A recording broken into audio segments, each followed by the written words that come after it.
दर्शकबिन नमस्कार, यहाँ सम्पूर्णलाई स्वागत छ। देशका समसामयिक विषयमा र अझ भनौँ जनतालाई सजग गराउने भूमिकामा अब्बल रहनुभएको सामाजिक अभियन्ता प्रखर वक्ता गोपाल थापा हुनुहुन्छ। सम्पूर्णमा स्वागत छ। हस्, धन्यवाद। अहिले जसरी स्वतन्त्रमाथिको हस्तक्षेप अर्थात् धेरैले चाहिँ यो युवामाथिको हस्तक्षेप भनिरहेका छन्, महानगरभित्र एउटा द्वन्द्व देखियो। त्यो द्वन्द्वले आम जनता अब कता जाने भन्ने अन्यलमा परेको छ। साँच्चीकै महानगरमा विवाद किन छ?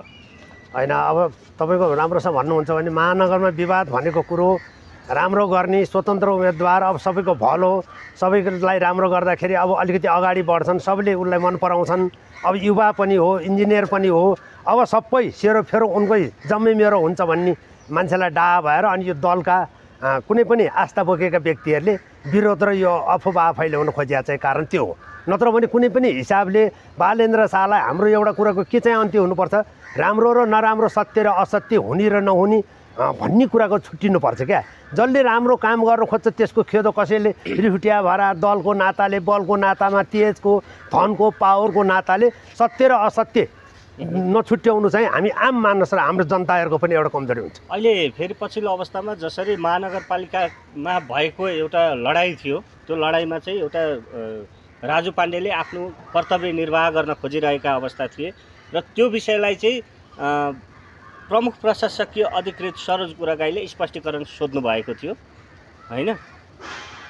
त्यो स्पष्टीकरण सोधिनै पर्थ्यो। त्यहाँनिर सोध्ने भए त सरोज गुरागाईमाथि पनि स्पष्टीकरण सोधिनु पर्थ्यो होला नि त सर, होइन र? होइन, त्यो कुरा एउटा कुरा हो। यसलाई जो तपाईँको राजनीतिक प्रतिशोध र एउटा बल तेजको कुरा देखेको हो। किनभने राजुनाथ पाण्डे माथि चाहिँ स्पष्टीकरण सोधिन्छ भने अब ताला फुटाएर एउटा अलिकति अधिकारविहीन भएर एउटा कुनै पनि अनियमितताको विषयमा एउटा कृत्य तपाईँको अलिकति नहुने खालको नक्सा पास गरेको विषयमा एउटा कुनै पनि नगर प्रमुखले उहाँलाई अहिले अफिसभित्र इन्ट्री नगराउने भनेर लगाएको ताला सुद्धा फोरेर भित्र पसेको व्यक्तिलाई त स्पष्टीकरण मात्रै नभइकन कानुनी मान्यता अनुसार सजाय सुद्धा हुनुपर्ने हो। तर खोइ त भयो त, अब यो कानुन छ त छैन? छैन, कानुन त कहाँ छन् त कहाँ छन्। अब कानुन जति त सबै अब तपाईँ सबै नेताले जति मात्रै जानुन् जस्तो भएको छ, कानुन छैन। तर पनि एउटा कुरा के भने जुनसुकै अवस्थामा पनि अहिलेको युवा तेज, एउटा विचार विवेक, एउटा त्याग, होइन यत्रो योगदान, एउटा आफ्नो सम्पन्नता भएर पनि राजनीतिमा आएर होमिएको, एउटा समाजसेवामा आएर होमिएको बालेन्द्र शाहलाई चाहिँ उहाँहरू कुनै पनि किसिमका मान्छेहरूले चाहिँ कुनै पनि विचलन बनाउन पनि सक्नुहुन्न, कुनै हिसाबले गर्न पनि सक्नुहुन्न। जति नै उहाँहरू कराएर गरेर पनि जसुकै अफवाह फैलाएर जसुकै बदनामी गर्न खोजे पनि अहिले हिजोको नहेरिकन आजको कुरामा के छ भने आम हिजोका भोटरहरू, शुभचिन्तकहरूले चाहिँ अहिले राम्रोसँग, हिजो फेरि अलिकति नराम्रो थियो भने प्रष्ट पार्नलाई जस्तो एउटा हाम्रो चेलीबेटी एउटा सुनिता डङ्गलको पनि कार्यले देखायो होइन। अहिले आम जनताहरूले के बुझ्यो भने छर्लङ्ग के रहेछ त भन्दाखेरि यो अलिकति होइन। तर अहिले उपमेयर सुनिता डङ्गलको कुरा निकाल्दै गर्दा तपाईँको जसरी हिजोका दिनमा सुनिता डङ्गलज्यूले जसरी चाहिँ एउटा कुराहरू चाहिँ बोलिराख्नु भएको थियो, उहाँहरूले चाहिँ मञ्चमै गएर स्ट्यान्ड गरेर देश बन्दैन भन्दै हुनुहुन्थ्यो होइन। तर आज फेरि सुनिता डङ्गल ब्याक हटिराख्नु भएको छ, उहाँ यो विषयमा बोल्नु भएको छैन होइन। किन होला त यो चाहिँ? होइन, यो यस्तो भयो, उहाँले बोल्ने त्यति एउटा शब्द थियो, सकिएको यस्तो भएको शब्द त्यतिबाटै सकिनुको कारण के हो? बालेन शाहसँग डराउनु भयो उहाँ। बालेन शाहसँग डराउनु पर्यो भने सत्यलाई तपाईँको पराजय गर्न त गाह्रै हुन्छ नि। कर्म, निष्ठा, एउटा सत्य, तथ्य, यथार्थ, निष्पक्ष जे कुरा गरेर मान्छेले हिँडेको छ त्यो विषयमा तपाईँको गर्न नसकेर एउटा स्टन्टबाजी गर्नुभयो। उहाँले विकास हुँदैन यहाँ भनेर गएर एउटा कुनै पनि ठाउँमा एउटा बोल्दैमा उहाँले अर्को कसैको संरक्षण पाउने, कसैको मान्यता पाउने, कसैबाट एउटा केही उत्साह पाउने हिसाब किताबमा जानुभयो। एउटा हाम्रो चेलीबेटीको नाताले, नत्र भने बालेन्द्र शाहले राम्रोसँग एउटा आफ्नो चेलीबेटीको नाताले बालेन्द्र शाहले चाहिँ उपप्रमुख पनि नभनिकन राम्रो हिसाबले लागेर अहिले अलिकति स्टन्टबाजी भनेर एउटा दुई चार कुरा अलिकति सुलोले बोलेर अहिले त्यो गतिविधिमा नलागे भए सुनिता डङ्गलको आफ्नै क्रेज र आफ्नै एउटा चाहिँ राम्रो हुन्थ्यो। पहिले पनि तपाईँको बालेन शाहसँग, मेयर साहबसँग मिलेर काम गर्दै गर्दा उहाँले भनेका दिएका अभिव्यक्तिहरू र पछिल्लोचोटि उहाँले गर्दै जानुभएका कार्यहरू चाहिँ फरक भयो क्या? त्यो विषयमा फरक भयो। क्रेज त तपाईँको बालेन्द्र शाहसँग काम गर्दै जाँदा उहाँको आफ्नै छुट्टै क्रेज थियो होइन, उहाँको पनि आफ्नो क्रेजहरू होला, त्यही भएर त त्यत्रो भोट ल्याएर उपमेयर पदमा आउनुभयो उहाँ होइन। त्यो कुरा त छुट्टै छ। तर राम्रो कामको पछाडि उहाँ किन हिँड्नु भएन भन्ने कुरा हो क्या। यसो भने उहाँलाई पनि कसैले बोकिदियो क्या, तपाईँको बोकेको कुरोको उसले मृग मार्दैन भनेको जस्तो उचालिदिए बिचरा, तँलाई यता हुन्छ भोलि भावी मेयर तै होस्, यता भएन भने प्रदेश सभामा हामी ल्याउँछौँ, एउटा समानुपातिक ल्याउँछौँ, मनोनित गर्छौँ, त किन त्यो एउटा यो बालेन्द्र शाहसँगै त्यसलाई सपोर्ट गरेर त्यसको पछि पछि लागेर हिँडेको भन्ने कुरा एउटा अलिकति आदरणीय अलि अग्रज जस्तो व्यक्तिले भनेको कुरा हो कि त भनेर एउटा अलिकति लैलैमा लाग्नाले यो कुरा भएको हो होइन। तर यो कुराले उहाँलाई पनि आफूलाई पछुताउ भएको छ र आम अलिकति शुभचिन्तक जनता भोटर होइन फलोवर्सहरूले पनि उहाँलाई एउटा सत्तो सरापै गरेर चाहिँदैन चाहिँदा गतिविधि गरेको भन्ने कुरा गरे। तर अहिले उहाँले पनि के भयो भने गल्ती गरिसकेपछि फेरि देख्नुभयो, देखेपछि अहिले गएर उहाँ फेरि अब यही कुरामा लाग्नुभयो। तर एउटा कुरा के हुन्छ भने अलिकति एक फेर चुकिसकेपछि मान्छेलाई कुनै कुनै समय झझल्का आउँछ कि ठाउँ पऱ्यो भने मान्छेले यस्तो गर्छ भन्ने कुरा हुन्छ नि त, त्यहाँ त लाज हुन्छ नि त बोल्नलाई, त्यो लाज हुन्छ। र अलिकति तपाईँको जस्तो बालेन्द्र शाह एउटा बुद्धिजीवी जस्तो एउटा युवा पर्खर यत्र देश विदेश राष्ट्र अन्तर्राष्ट्रले एउटा सम्मान गरेको व्यक्तिलाई त थाहा छ नि, मौका पर्यो भने चाहिँ अलिकति केही गर्न मान्छेले बिहान नलाउँदो रहेछन् है, चेलीबेटी मात्र भनेर नहुनु। बालेन्द्र शाहको पनि केही गल्ती देखिरहेको छु क्या मैले मात्र होइन, पुरा जनताले थाहा पाइसकेको छ। यो गल्ती चाहिँ तपाईँको जस्तो अहिले कार्यपालिकाको बैठक नराखेको चाहिँ तपाईँको लगभग 4-5 महिना भइसक्यो होइन। अब बजेट भाषण कसरी होला, बजेट कसरी ल्याउला नि त, त्यो तरिकाले जानुपर्छ नि त। बालेन्द्र शाह चाहिँ तपाईँको बाहिर हिँड्ने, महानगर प्रवेश नगर्ने, कार्यपालिकाको बैठक नराख्ने, यो हरकतले गर्दाखेरि बालेन्द्र शाहको क्रेज पनि अलिकति न्यून हुँदै गएको हो कि। अब यो कुरा चाहिँ एउटा कुरा के भयो भने बालेन्द्र शाहलाई अहिले त सर्वसाधारणले पनि भन्न थालेका छन् त होइन, सर्वसाधारणले नि भन्ने भए तपाईँ हामीले नि भन्यौँ, सम्पूर्ण कुराले भन्छन्। एउटा कुरा के चाहिँ भन्दाखेरि यो सबैलाई उहाँलाई अलिकति चाहिँदो नचाहिँदो दुःख दिएर अलिकति अभिव्यक्ति नराम्रो गरेर कुनै पनि प्रतिशोध लाद्न खोजेको हुनाले उहाँलाई चित्त दुखेको हो होइन। यो नचाहिँदो किनभने आफ्नो खुसीले आफ्नो मनले एउटा काम गर्न नपाएको हुनाले मलाई त्यो कार्यालय जाँदाखेरि मलाई चित्त दुख्छ, मेरो मन मान्दैन भनेर उहाँ बाहिर हिँड्नु भएको खास चाहिँ होइन। चित्त दुख्छ म जान्न भन्न पाइयो र एउटा अब त्यसरी पाइँदैन। अब चाहिँ तपाईँले भनेकै जस्तो र हामीले भनेको जस्तो के भने अविलम्ब उहाँले यी कुराहरूलाई बिर्सेर उहाँले एउटा कुरो बुझेकै पनि छ, थाहा पनि छ, उहाँलाई एउटा कुरा धेरै कुरा ऊ पनि छ। अब चाहिँ उहाँले के गर्नुपर्छ भने जति सक्दो छिटो, किनभने अब बजेटहरू पनि ल्याउनु पर्यो, पास गर्नु पर्यो होइन, सबैलाई ऊ गर्न पर्यो। तर अब किनभने यो कार्यपालिकाको बैठक चाहिँ इमिडिएटली उहाँले बस्ने एउटा सोचिया पनि होला, सायद नसोचिया त छैन होला। यदि नसोचेको भए पनि यो अरूको मात्रै कुरामा लागेर एउटा सानो कुराको रिसले तपाईँको हामीले अलिकति अहिले एउटा बालेन्द्र शाहमाथि फेरि तपाईँको एउटा चाहिँ आरोप के लागिरहेको छ भने जसरी काठमाडौँ महानगरपालिकाभित्र जसरी बेरेजु देखियो, सबैभन्दा धेरै चाहिँ बेरेजु देखिने महानगरपालिका भनेको तपाईँको काठमाडौँ महानगरपालिका भइदियो। र अहिले एउटा बालेन्द्र शाहमाथि त्यही विषयलाई लिएर आरोप चाहिँ के लागिरहेको छ भने त्यो बेरेजु कटाउनको लागि र त्यो उसमाथि लागेको बालेन्द्र शाहमाथि लागेको आरोप चाहिँ तपाईँको हटाउनको लागि बालेन्द्र शाह कार्यालय प्रवेश नगरिकन बाहिर हिँडिरहेछन् भन्ने आरोप पनि लागिरहेको छ नि। अब यो कुरा त हेर्नुहोस्, त्यो कुरा तपाईँले भनेको कुरा ठिक हो, त्यो कुराको तपाईँको बेरुजी हटाउनलाई आरोप पचाउनलाई बाहिर मात्र हिँडेर चाहिँ समाधान हुँदैन। कहिले पनि कसैको एउटा प्रशंसक होस्, शुभचिन्तक होस्, त्यहाँ आरोप प्रत्यारोप पनि त्यसको सामनै गर्नुपर्छ। त्यहाँ आएर कार्यपालिकामा आफ्नो अफिसमा नआइकन बाहिर हिँडेर मात्र अर्काले बढी कुरा काट्ने बाटो गर्नु हुँदैन। उहाँ जति सक्दो छिटो केही कारणले, केही व्यस्तताले, केही एउटा अलिकति आफ्नो विज्ञ पनि इन्जिनियर भएको मान्छेले काहीँ कुराको एउटा साइडतिर गएर केही बिजी भएको कारणले हुनसक्छ होला। यदि त्यो हो भने चाहिँ उहाँले पनि ती कुराहरू सारा बिर्सेर अविलम्ब सबै आम जनतादेखि लिएर हामी सबै मिडियाकर्मीले देख्ने गरी भोलि नै उहाँले आफ्नो कार्यालय चाहिँ डेली आउनु जाने चाहिँ गर्नुपर्छ होइन। किन नगर्दाखेरि एउटा विकास निर्माणका कामहरूदेखि लिएर एउटा सिफारिसकादेखि लिएर धेरै कुराहरूको अवरोध हुनसक्छ एउटा प्रमुख आउँदाखेरि। त्यो कुराको अन्त्य चाहिँ उहाँले पनि जुनसुकै कारण राग वैरागले भए पनि त्यो कुरा बिर्सेर उहाँ छिटोभन्दा छिटो कार्यालय आउनुपर्छ होइन। यो पछिल्लो अवस्थामा अहिले जसरी बालेन्द्र शाहको विरुद्धमा वडाध्यक्षदेखि लिएर वडा सदस्यहरूदेखि लिएर तपाईँको हुन्छ एउटा पार्टीगत तरिकाले चलिरहेका छन् एउटा मेयरको लागि, मेयरको विरुद्ध होइन। तर यो गर्नु कतिको जायज हो त? एउटा स्वतन्त्र व्यक्तिमाथि यसरी जाइ लाग्नु कतिको जायज हो त सर? होइन, यो कुरा एउटा राम्रो छ भन्नुपर्दा तपाईँको यो पार्टी र दलले गर्दै भए जति पार्टीदेखि लिएर संसार चकनाचुर भएर जनता देशदेखि लिएर अब कानुन न्यायालयदेखि लिएर सबै कुरो चकनाचुर यही दल र पार्टीले गर्दा भइसके र एउटा स्वतन्त्रबाट विजय भएर आएको एउटा मेयर होस् उपमेयर चाहे जो कोही त्यसलाई चाहिँ कुनै पनि दल र पार्टीका मान्छेले प्रतिशोध राख्नुपर्ने दलीय हिसाबको कुराकानी गर्नुपर्ने राग वैराग दिनुपर्ने कुरा चाहिँ केही पनि छैन। विकास गर्नलाई स्वतन्त्र हिसाबको मान्छेले शुद्ध भएर कसैको आदेशको पालना गर्न पनि पर्दैन, कुनै मेयर मन्त्री प्रधानमन्त्रीका जानु पनि पर्दैन।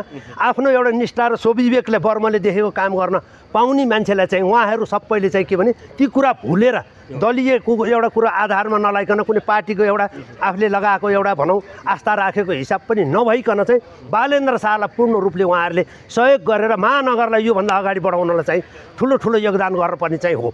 किन हो भन्दाखेरि तपाईँ त्यस्तो हुँदाखेरि त झन् विकास हुन सकेन होइन। उहाँको त एकलौटी योगदानले आजसम्म त महानगर तपाईँको गए गुज्रेर एउटा तपाईँको तहस नहस अवस्थामा पुगेर महानगर त महादुर्गन्ध भएको अवस्थामा थियो नि।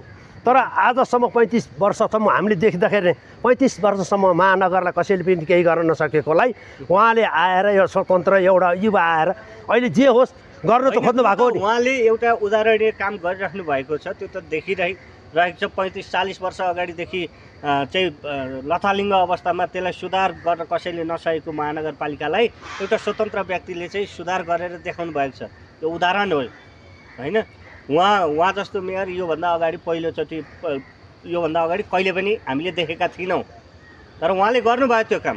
तर उहाँमाथि प्रश्न यतिखेर धेरै नै उठिरहेको छ नि त, किनभने उहाँले कसैले भनेको मान्नु भएन होइन। उहाँले आफ्नै कार्यविधि चाहिँ अपनाउनु भयो, आफ्नै तरिकाले उहाँ चाहिँ चल्नु भयो। त्यो कारणले विभिन्न प्रश्नहरू त उहाँमाथि खडा भइरहेको छ नि त होइन। त्यो राइट गर्नुभयो त बालेन्द्र शाहले, गर्नु भएन नि त। यो कुरा कस्तो हो भन्न होला भने तपाईँ महानगरपालिकाको तपाईँको मेयर भइसके पछाडि तपाईँ कार्यपालिकादेखि लिएर उपमेयरदेखि लिएर वडा सदस्यहरूसँग सबै सल्लाह गरेर गरेको थियो भने त्यो काम राइट हुन्थ्यो होइन र। तर उहाँले आफ्नै कार्यविधि चाहिँ अपनाउनु भयो क्या एकलौटी रूपमा होइन। तपाईँले भनेको कुरामा एउटा कुरा के चाहिँ भने सबैसँग छलफल गरेर आफूभन्दा सबैका आफ्ना भन्दा तलका वडा अध्यक्षदेखि लिएर अब उपमेयर सबैलाई आफ्नो स्थानमा राखेर सल्लाह गरेर कुनै पनि विकास निर्माणका कामहरू सहमतिबाट गरेर अगाडि बढेको भए झन् राम्रो हुन्थ्यो, हाइलाइट हुन्थ्यो भन्न तपाईँले खोज्नुभयो। अब यहाँ एउटा कुरो चाहिँ के छ भन्दाखेरि तपाईँको भन्या मान्यो सोझो भद्र हुन्छ सबैलाई मिलाएर लिएर जाउँ भन्यो भने तपाईँको आफ्नै स्थान पनि नदिने खालको मान्छेको स्वभाव छ। हेर्नु त्यस्तो कारणले पनि यो भएको, नत्र भने तपाईँको कुनै पनि हाम्रा कसैको दल बलको कसैको हामीले विरोध गरेको होइन। राम्रो एउटा स्वतन्त्र हिसाबबाट विकास र निर्माण गर्न आउँछ, युवाको शक्ति र तेज देखाउँछ। स्वतन्त्र भने यस्तो हो भनेर एउटा सबैलाई अभिनय देखाउँछ भने त्यस्ता व्यक्तिलाई चाहिँ स्वतन्त्रलाई पनि साथ नदिने हो भने अनि पार्टीबाट दलबाट आएको व्यक्तिहरूले साथ त पाउँदैनन् होइन। स्वतन्त्र के को लागि त? स्वतन्त्र तपाईँको यो पार्टीका मान्छेहरू चाहिँ यतिखेर पार्टीकै तरिकाले लागिराखे विकास निर्माणको काममा लागेनन् भनेर त्यही स्वतन्त्र व्यक्ति चुनेर पठाएको होइन र। अब स्वतन्त्र व्यक्ति किन चुक्नु पर्यो त? उहाँसँग त हात छ। मेयर भनेको त तपाईँको लगभग उपसचिवभन्दा माथिल्लो तहको व्यक्ति होइन र। अब तपाईँको उहाँको आफ्नो हात हुँदै गर्दा पनि उहाँ किन पछाडि हटिराख्नु भएको छ त? होइन पछाडि हटेको अलिकति तपाईँको यो महानगर नआउने कार्यपालिकाको बैठक नराख्ने, कसैसँग सल्लाह नलिने, कसैसँग सल्लाह नगर्ने भएको कारणले गर्दाखेरि अलिकति बालेन्द्र शाहले घमण्ड देखाएको हो कि भन्ने प्रश्नहरू पनि खडा भइरहेको छ क्या सर। होइन त्यो त तपाईँको व्यापकमा चाहिँ हुन्छ। उहाँले अहङ्कार गर्नुभयो, तेज देखाउनु भयो, घमण्ड गर्नुभयो, अहङ्कार गर्नुभयो, हामीले भनेको टेर्नु भएन भन्ने कुराको आधारहरू धेरै हुन्छन् होइन। किन त्यो कुरा एउटै देख्दा पनि हो कुरा पनि होइन। किनभने कार्यपालिकादेखि लिएर नगर अधिवेशनदेखि लिएर गर्नुपर्ने कुराहरूमा उहाँ कहिले पनि पछाडि हटेर पर गएर मलाई रिस उठ्यो अफिसमा फलानु छ भनेर पाउनुहुन्न।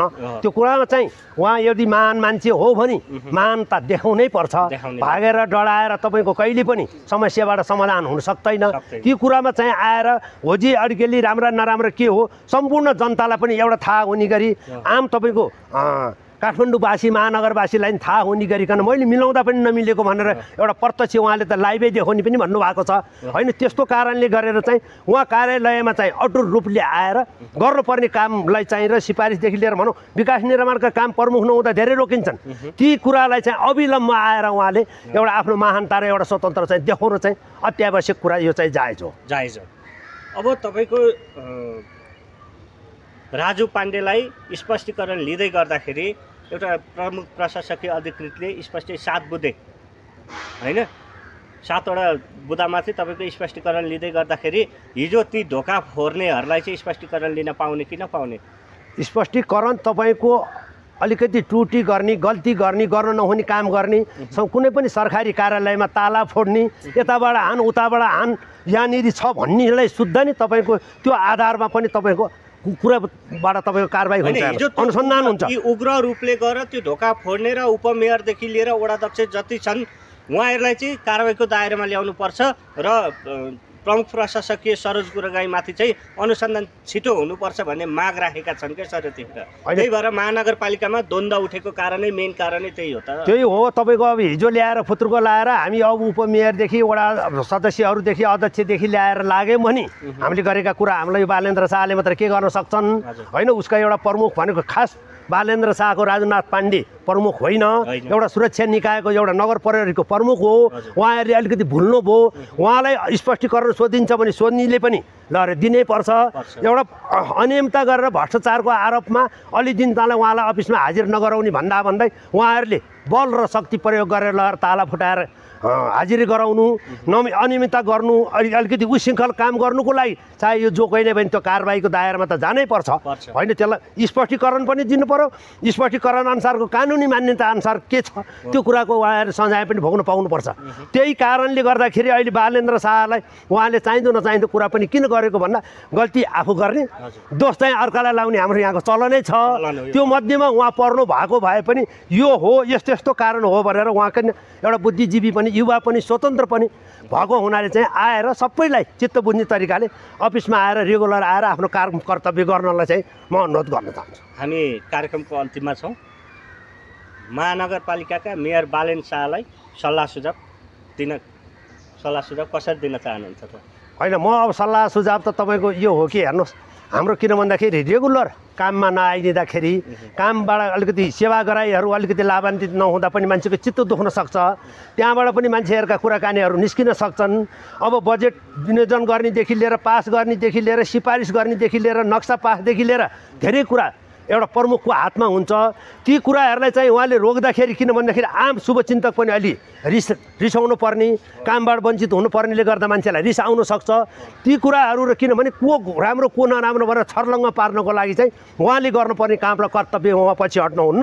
उहाँ रेगुलर अफिस आएर सारा जनताहरूलाई लाइभबाट उहाँले प्रत्यक्ष देखाइदिनु भयो भने राम्रो के नराम्रो के हो के होइन भन्ने कुरो थाहा हुन्छ जस्तो मलाई लाग्छ। समय समाजको लागि धन्यवाद। ल जय होस्।